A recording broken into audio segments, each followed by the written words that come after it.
Welcome back to Podjunction Podcast, a show that helps podcasters grow their business. I'm Sadaf Beynon, and I'm with Matt Edmundson. Very good. Finally. Finally, yes, we've got there. And we're back today with Jason Greenwood as well. And today he's talking about the common pitfalls of pod fade. I can get my words out. Oh, brilliant. What you don't know, dear listener, is, and also, dear viewer, of course, but what you don't know is, depending on how Josh has edited this video, it may be that you just heard one introduction to the show where Sadaf went straight into it. It may be that you heard the 4 or 5 failed attempts and Josh has sort of strung them together. And so, yeah, that's the reason why I'm laughing is we're just struggling right now. Yes, we are. To get the words out. Has it been a long day? I don't understand how. It's only 11:45. It's like it's not even afternoon yet. But has it been a long day? It's been a lot of talking today. Okay. So anyway, we are talking again with Jason. He's talking about the common pitfalls of pod fade and the necessity of being persistent and consistent in all of Pod fade. Pod fade. Is it my accent, Matt? Yeah, maybe. So pod fade. Yeah. What do you mean by pod fade? Where you kind of get tired of podcasting. You kind of fade out.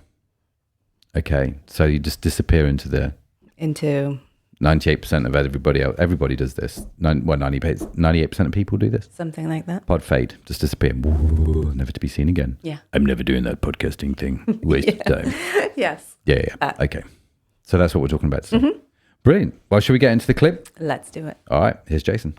Sure. What advice would you give to someone who's starting a podcast to grow their business? Be prepared for a long period of not much traction. Be prepared. This is a very, very easy industry to get into, and it is a very difficult industry to succeed in. Meaning that, and this is why pod fade is a thing. This is why most podcasts never get past episode 20, because most people, if they get to episode 20 and they don't see much traction, they're only getting 2 listens an episode by episode 20, they give up. And they say, well, this is a waste of time. Why would I put all this effort and energy into a podcast that's not going to go anywhere, right? You have to trust the process, like Gary Vee told me 10 years ago, and he was pounding in my ear every single day, every single episode of his that I watched or listened to. He was just pounding into my ear, trust the process. Good things will come. You may not know what those good things are when you start, but trust me, good things will come. But, grit, persistency, consistency, these are all traits that in our short attention span world today, people don't like. They want to go viral from the first episode. They want to go viral from the second episode, the 5th episode. They want to have 1 million followers tomorrow. They don't want to do 8 hours a week of content production for years before they find success. And this is more often than not, unless you just get lucky, unless you just happen to have a guest that has 1 million followers and they post it out to their 1 million followers and you automatically, draft off of their success, or, you may hit a home run on your first episode, but it's unlikely. And you may be very good from a production quality and from an interview quality or from a writing and copywriting perspective, you may be amazing from day one, but most likely you won't be. And that's okay, because the reality is your audience will grow alongside your skills and your capability. So when people tell me, aren't you afraid? Weren't you afraid when you first started putting content out to LinkedIn every day? Weren't you afraid that people would make fun of it, or they would challenge you in the comments, or they wouldn't agree with you, or whatever it might be? And I'm like, no. I had like 500 followers. Why would I care? Like, nobody's going to see it. So I practiced and I practiced and I practiced and I practiced when I had no audience. And then as I got better, as I became more consistent, as the quality of my content got better, so did my audience size grow. And so I think that people worry too much. You need more at-bats. You need to practice more. It's like going to the gym. You are not going to be fit the first time you go to the gym. But the 100th day in a row that you go to the gym, you're probably going to see some gains in the mirror. And you are certainly going to feel better. Your biomarkers are going to be healthier. When you go to the doctor and you get your blood pressure taken, it's probably going to be better. But I tell you, it doesn't happen after the first day at the gym. your first post, your first episode, your first whatever, just assume that you are going to suck, because you will, right? It's like anything in life. We suck at anything. If we take on a new sport, we are going to suck, and we have no It's so weird. It is so weird. People have this expectation that their content is going to crush from day one. And I'm like, what do you do for a living? Do you play sports? Do you have hobbies? Were you amazing from the very first day? Did you go to university? Like I personally didn't go to university, but I know lots of people do. Were you amazing at that thing before you went to university? Probably not. Why do we have this expectation? And it's the same with e-commerce. People think they can set up a Shopify store and be successful overnight. Why do people think that with content, it's different than any other thing in their life? They will need to practice. They will need to refine. They will need to try things, taste things, try different formats, try different styles, try different tools, try different channels, try, image posts, long form text posts, short form text posts, videos, carousels. They will need to try and taste lots of things before they figure out what even they like to produce.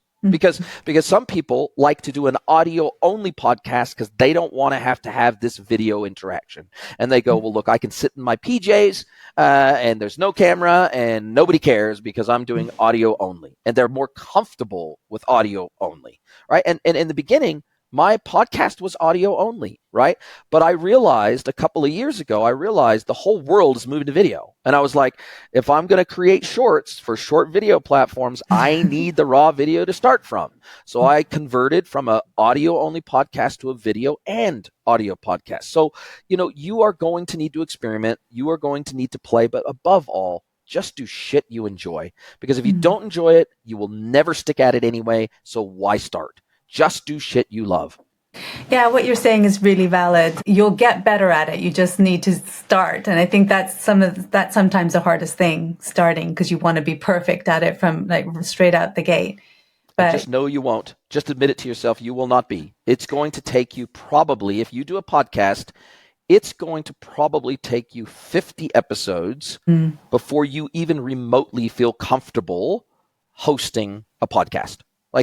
Like I was a little bit lucky. I've got an abnormally outgoing personality. I was never nervous. I was never shy, and I never didn't like my own voice. But that doesn't mean that somebody who isn't like me can't be absolutely awesome at putting out content that people love to consume. Because my personality is very polarizing. Some people love me and some people hate me. Some people can't stand me. And that's cool. That's totally cool. I want them to self-select out of my content, and they will self-select out of yours too. If they can't stand you, let them bugger off. Let the people who are true fans be attracted to you like moth to a flame. That's the foundation of your community. And they're out there because there are people just like you out there. You are you represent a certain strata of your community or your potential community. And you will find people out there to resonate with. You will find an audience if you stay at it long enough. You will find your tribe.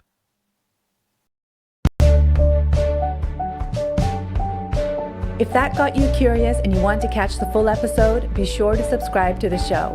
We've got plenty more great conversations coming up.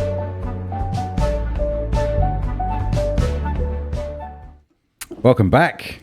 Welcome back. Well, he reminded me, he got really into that, didn't he? The passion of it. He reminded me of like an old school evangelist kind of, the sort of veracity of which he was talking about this. Obviously deeply embedded into his thinking and actually entirely accurate, I thought. Yeah. I felt like there was so much to pick out from what he was saying. So it was actually kind of hard to, can't get my words out. I've been talking too much. To narrow it down to that segment. Yeah, it fascinating listening to him talk.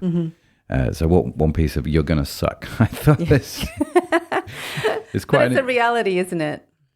It is. It's very much a reality, I think, and it's an obvious statement. I mean, we're on episode. What episode are we on now in this show? I don't even know. This is 65. 65. So if you just joined in Podjunction, episode 65, welcome to you. Great to have you on board.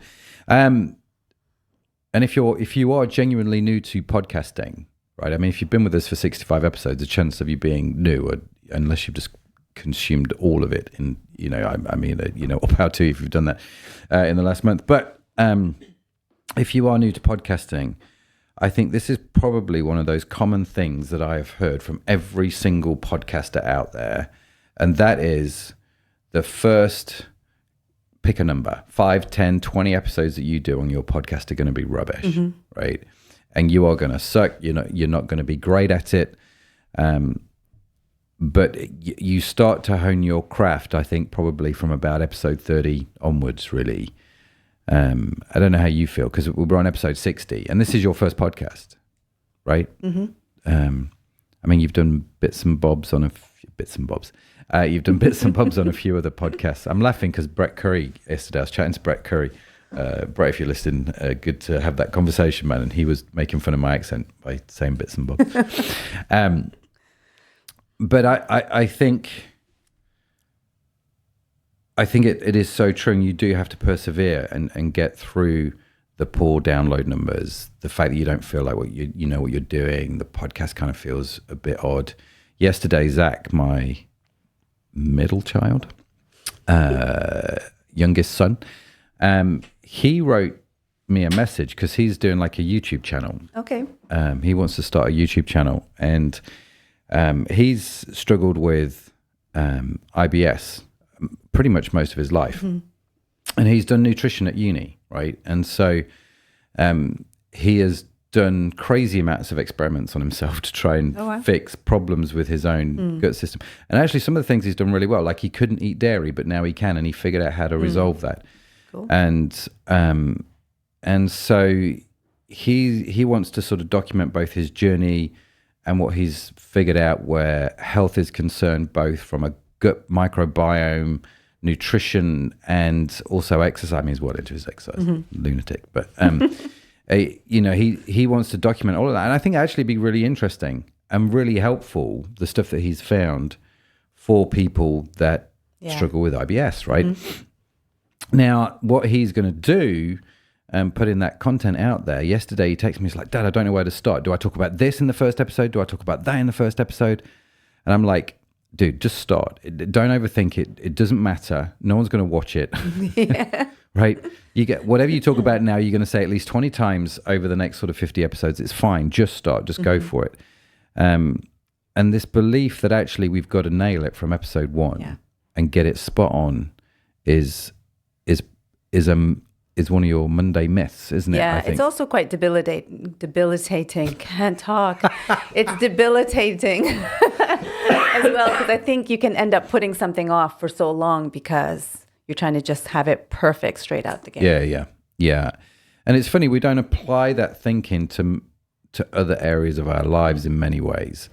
Like we know if we're going to start piano, it's going to sound rubbish because we have that full expectation. Yet when it comes to something like podcasting or creating content, we feel like we have to nail it because it's so important. And I think it's also because it's on display. Yeah. Whereas the piano, you're in the room. Yeah. And it's just you and... Yeah. And you know that it's going to take practice. Yeah. Whereas with this, it feels like you need to come out as an expert. Yeah. Yeah, it's a really interesting one. So again, if you're starting out new in podcasting, this whole belief that you've got to nail it from day one is a real myth. And you have to be comfortable. I love this phrase. You have to get comfortable being uncomfortable. Yeah. Because, I don't know, did you find it? I say this, I appreciate there's different personalities. The first time I did a podcast, I don't know if I felt uncomfortable. I felt slightly awkward because I didn't know what I was doing. I don't know if I felt uncomfortable because I'm quite happy to put yourself out there. Well, I'm quite happy to. I like the sound of my own voice, as everyone probably tells, and I don't mind being the center of attention. I don't mind being the one speaking from the platform. I don't mind the one putting content out on YouTube. I don't know. I'm quite happy in that space. Maybe it's an ego thing. I don't know, but I did feel awkward. How did you feel when you first started? I can't remember exactly the first one that I started on, but I do remember the general feeling was that I had all these ideas in my head about how I think I should be coming across, how I should be talking. And I had a mix of like all these different podcast hosts that I like to listen to try and somehow emulate what they do and how they do it, because I thought that would be successful. But what I was really doing was pushing myself to the side and trying to portray something that wasn't actually me. So how long did it take for you not to do that? I don't know. But what I do know, what I found helpful was with the Podjunction recordings that I was doing, so with the people that you have seen on these episodes, after I'd recorded with them, I asked them for their feedback to ask how I did and what they thought. And I think I got really great feedback from them. And I know like on some level, people will just say, oh yeah, you were great, because, you say that you kind of need someone to give you the actual truth. And they did. I thought not all of them, but the ones that did, I really held on to their advice and feedback. And I think that's what helped me, because they for example, Jason was saying things like, you're not going to be perfect straight out the gate. It's okay. It's going to take time. Trust the process. It'll come. You're not going to be perfect at it from the start. Yeah. So what were some of the bits of advice? I'm curious what people or what guests have you had on that gave you the best bits of advice, and what was that advice? Well, Jason's, he was actually talking about it in the podcast, but then after, when I spoke with him as well, he was saying, you've got what it takes to do it. You just need the confidence to actually just trust your gut and ask the questions and not shy away from asking. Yeah. And so that was helpful for me. And Egan, he was my first one, and I'm trying to remember what he said. Egan was your first interview? Yeah. Okay. Yeah. Yeah, I can't remember. It's really good advice. Yeah, sorry guys, but it was really good. I do remember it being really good. I wrote it down. You also asked Josh for advice. You're Josh. Yeah, who puts the show together. Yeah, I did. Does all the editing and stuff. Yeah, because I was doing an episode for a different podcast, and I found that as soon as I asked the question, and then the guest went on for 20 minutes to respond to it, and I felt like I was losing control. This is just a general interview question? This is just a general interview question, yeah. And I didn't know how to pull them back. So when Josh went to edit it, my question was like, how does it come across? Does it sound okay? And he said to me that I did a good job at pulling it. Like, I was respectful of her, and I did a good job of pulling it back after the 20 minutes. But in those 20 minutes, it was hard to get a word in. And I don't think I was necessarily trying, because I was like, this train is out of control. I don't know how to pull it back in. But yeah, but then I spoke with you about it too. And you were saying that this is your podcast. So if they're not being able to adapt, and they're being too salesy or being running away with ideas, you need to be able to pull them back. And even if that means stopping the conversation and saying, hey, can we do it this way instead? Yeah. So not to be afraid of that. Yeah, and just re-record and to say, I think it'd be better if ... Yeah. No, I think getting advice is really helpful. And so, I mean, I don't know what the title of this podcast is, but we're talking about pod fade. So understand this idea that you're not going to be great at the start, and actually committing to, when we work with clients, which, I mean, we don't talk about often on this show, but when we work with clients, we have 2 milestones, don't we? We get you to episode 5, because I think by episode 5, you'll understand podcasting enough to go, I think I get it. And I think, I know I'm not very good at it, but I think I get it enough to go, actually, yes, this is something that I want to go forward. So milestone number 1 is episode 5, and milestone number 2 is episode 20. Once you've got to episode 20, at this point, you can decide whether or not you want to I think you've got to get to episode 20 really before you decide whether or not you want to drop out. Unless it's completely obvious right from the start, it's a train wreck. It doesn't mean to say that episode 20 has to be the exact same format as episode 1, but I think you have to commit to doing at least 20 episodes. When you get to episode 20, it doesn't mean everything's perfect and you're perfect. Far from it. You get to episode 20, you realize this is a long struggle that we're going to have to go through. but I get this enough to go, actually, this is something that I'm willing to do because I can hone this craft an awful lot better. Yeah. And so I think by doing that, you prevent a lot of this pod fade, which is, I think, what, I think is a good point from Jason. It's like, understand you're not going to be great. Be okay with that. And persist. And get through those episodes. I would genuinely suggest do not make any major decisions till you've got at least to episode 20. Yeah. And then I think when you get to episode 20, it's the question almost isn't should I stop? The question is almost, have I got what I need to get to episode 50? Because by the time you get to episode 50, episode 100, you've done it probably for half a year to a year. At that point, I think you can start to get some ideas. And we've always found, actually, I think we tend to we pivot quite a lot now. I think because we've done quite a few podcasts. But I tend to find, like, if I think about EP, which was our first major podcast, we made some big changes around episode 20. We made some big changes around episode sort of 50 in terms of how and then we've done sort of lots of little tweaks. I don't know what episode number we're on now. But that wasn't like, okay, now I'm at 20, I'm going to make a change. No, it just happened that way, didn't it? It just happened. And so, and again, I think you see this with podcasters a lot. There's sort of these key points, which is why I say milestones like episode 5, episode 20, your next one after that's going to be episode 50. And then maybe you can start making some life-altering decisions. Yeah. That doesn't mean, I think, when you start, you go, well, can I do 50 episodes? Because there are these unique podcasts where you go, right, let's just do 12 episodes. Like, for example, for EP, we've thought about just doing these sort of mini offshoots about various different things, which maybe would be 12 episodes long, but they would still be part of EP. They'd be under the umbrella of that. Probably one of the most contentious podcasts I've listened to that was like a fixed number of episodes. And contentious is the wrong word. I quite like these topics. One was Nolan Investigates Stonewall and the BBC, which I thought was it was just a fascinating podcast. But again, it was a finite number of episodes. One was The Rise and Fall of Mars Hill, and Mark Driscoll and the investigation around that. That again was a fixed number of podcasts. So I get that there are these things which are fixed numbers, and they are a series of podcasts, but they are connected to something bigger. But they are these sort of standalone series. I get that you might want to do something like that. But I think it's very hard to do a podcast and within inside of 20 episodes decide whether or not you want to keep doing it, because I don't think you know enough. No. Like, I was talking to Jared Krause. Yeah. And when Surf guy. Surf, Jared. That's right.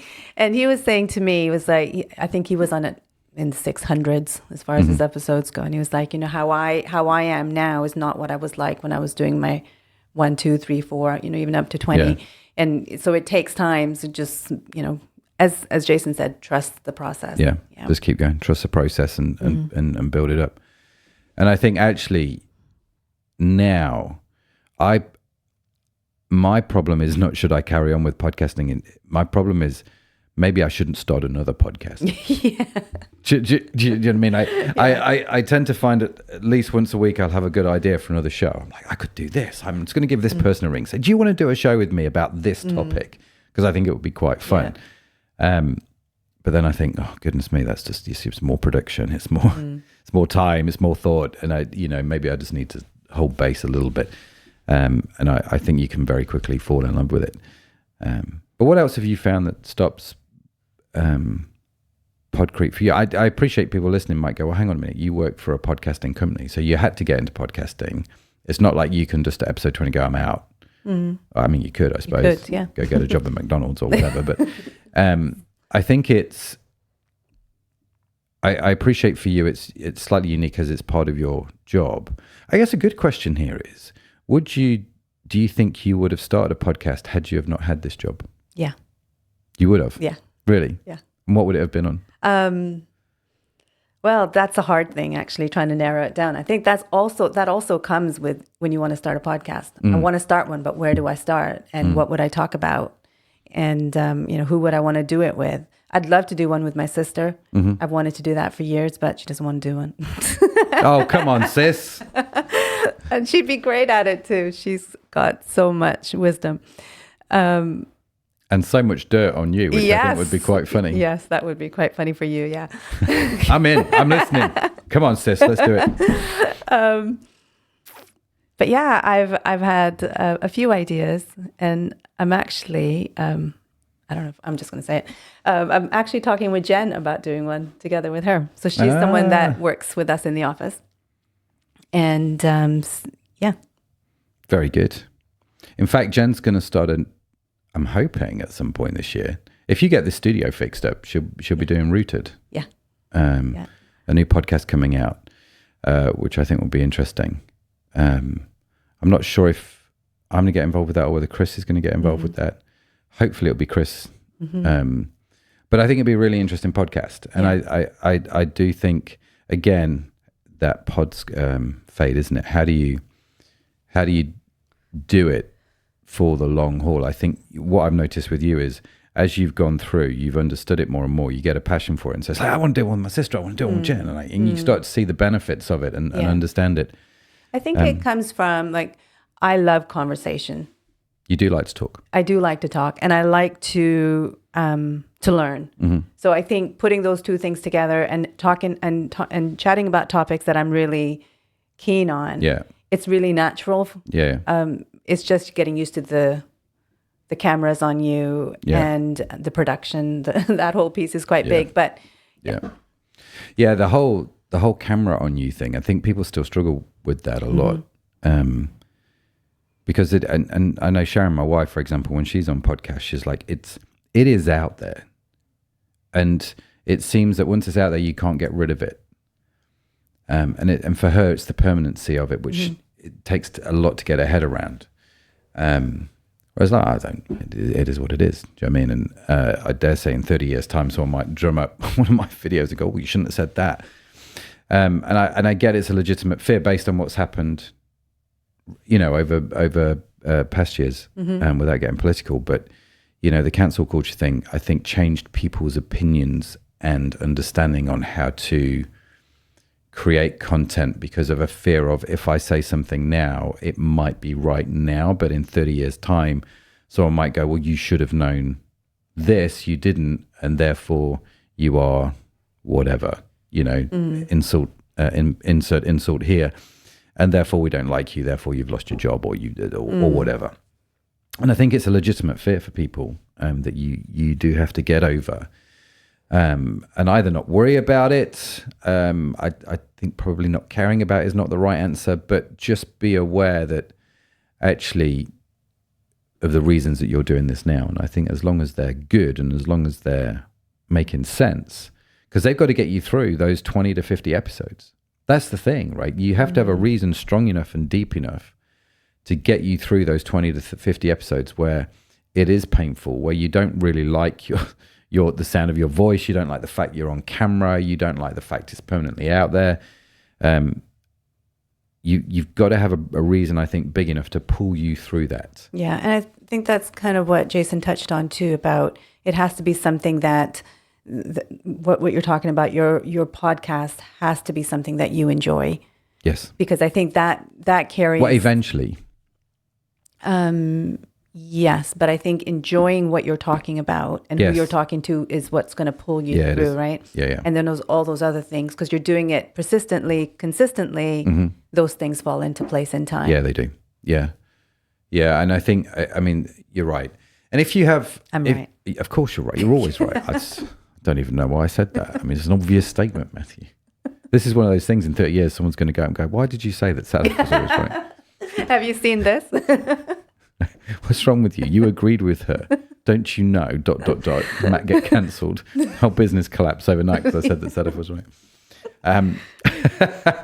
But it's one of those, isn't it, where I think if you have an interview podcast, style podcast, or a co-host style podcast, you might, like you say, you might not enjoy the cameras being on you, and that's something you can learn. I think you can learn how to talk to a camera.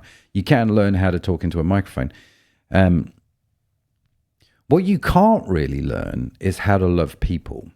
So if you're chatting with someone in an interview and you just don't like talking to people and you don't like being around people, I don't know if you can coach that. No. Do you know what I mean? There are I think some... there's a natural curiosity and conversation that comes with it. Yeah, and I think if you do like a co-hosted podcast, if you don't get on with the person you're co-hosting, I think people are going to see that. You know, there's a reason why, and Deck, they work well. There's a reason why Phil and Ollie used to work well until they fell out, and then they fall out and they can't work together anymore, right? And of course, if you're outside of the UK, you have no idea who I'm talking about. I'm genuinely sorry. I don't really know who he's talking about. Whatever. You'd watch daytime TV as much as I do. And so, but I think there are some fundamentals in place, right? And so you have to enjoy people if people are going to be in your show. If it's just you doing a solo episode, almost like a Brett Cooper type-esque where you're reviewing something. Do you know what I mean? It's like my content is basically me picking apart your content, you know, or whatever that style of thing is. Then fair play. You could have a hatred of people probably and get on with that, depending on the type of content you want to create. I wouldn't advise it, but yeah, I mean, you could do it. Whereas if you're like Joe Rogan, if he fundamentally didn't like talking to people, there's no way he could do a 3-hour podcast week in, week out and do what he does, because it would just fall by the wayside. Do you know what I mean? So yes, I think some of these things you can learn, some of these things you can coach, but there are some fundamentals, depending on the type of podcast you want to do, that I think you have to have in place. Yeah. And a love of conversation, a love of people, an inquisitiveness, if you're doing that style of show, is super, super important. You're nodding at me. You're looking at me. Yeah, I agree. Are you churning? I am a little bit. Any more thoughts you want to throw on this? No. Okay, should we call it? Yeah, let's call it. Let's call it. Thank you so much for joining us. It's been great to chat with you this week. Hopefully you've enjoyed it. On Friday. So today is, I know today's technically Wednesday. Oh, it's Wednesday, Yeah. It's Tuesday. It's Tuesday when it gets released. You're listening to it on a Tuesday. You're listening to it if you listen to it the day it's released. Yes. Okay. If you're not, this is going to screw up everything I'm about to say. But in 3 days' time, on Friday, we will drop the full interview with Sadaf and Jason. You can catch that whole conversation, which is normally about 45 minutes, somewhere in there. So we only play segments on the show and then we chat about it. But you get to listen to the full interview as well and hear all the amazing nuggets that Jason has given in that conversation, much more than we can cover in these shows. It is funny, isn't it? Because you kind of go, well, we could do 10 episodes just based on that one interview alone, but we want to get more guests on the show and create the throughput. So do check it out, because it will be a great conversation. I have no doubt. I've not heard it yet, so I have to wait until Friday to listen to it. So do check out that full conversation and enjoy that bonus episode. Next week, we will be in the studio talking about Matt Anderson. Matt Anderson. Yeah. Now, do I know Matt? I don't. If you don't, you will, because he's going to be on the e-commerce podcast too. Okay. Yeah. Fantastic. So you're going to want to check this out with Matt Anderson. Looking forward to that, just because it's called Matt. Yeah. I think it's fair enough. Matt. Yeah, Matt. So that's it from Sadaf. That's it from me. Thank you so much for joining us. Have a brilliant week wherever you are in the world. I'll see you next time. Bye for now. And that brings us to the end of today's episode at Podjunction. If you've enjoyed the insights from this episode and want to hear the full conversation with today's special guest, don't forget to visit podjunction.com, where you'll find more information about how you can join Podjunction cohort. Whether you listened while on the go or in a quiet moment, thank you for letting us be a part of your day. Remember, every episode is a chance to gain insights and to transform your business with podcasting. So keep on tuning in, keep on learning, and until next time, happy podcasting.